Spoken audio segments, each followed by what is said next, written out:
What makes me think my experience matters enough to write a whole book about it? I didn't overcome some dramatic tragedy. I'm just a woman who raised 3 children, went through a divorce decades ago, and had to figure out who I was when the role that defined me for over 20 years changed. That's the story. And I kept thinking, why would anyone want to read that? Then something shifted, and today I want to share why I decided to tell the story I almost didn't tell, and why your ordinary story might be the most powerful one yet. And then I look at my story and think, I'm just a mom who went through what millions of other moms go through. Identity crisis when your children don't need you every day, the grief of watching them grow up and leave. So why would anyone care about my version of such a common experience? I would write chapters, then delete them. This is one of the hardest transitions a mother goes through. She looked at me and said, but nobody talks about it. The reason my story felt too ordinary was exactly the reason it needed to be told. Because when millions of women are going through the same experience, but think they're the only ones struggling with it, someone needs to say,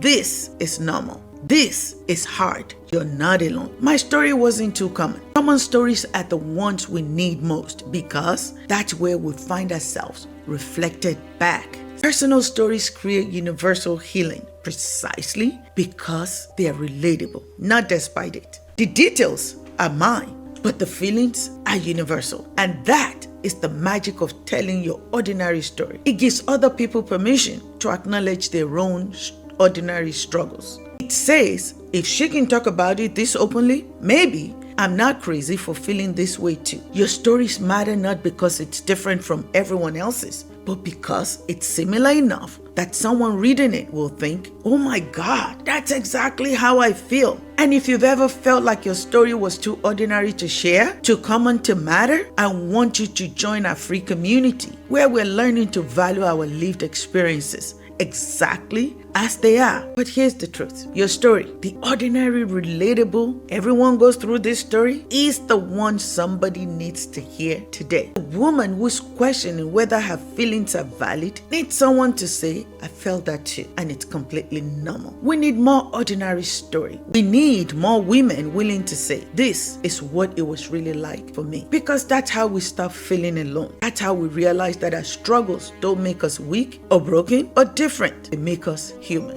If you want to be part of this conversation, if you want to share your ordinary, powerful story with other women who get it, join our community.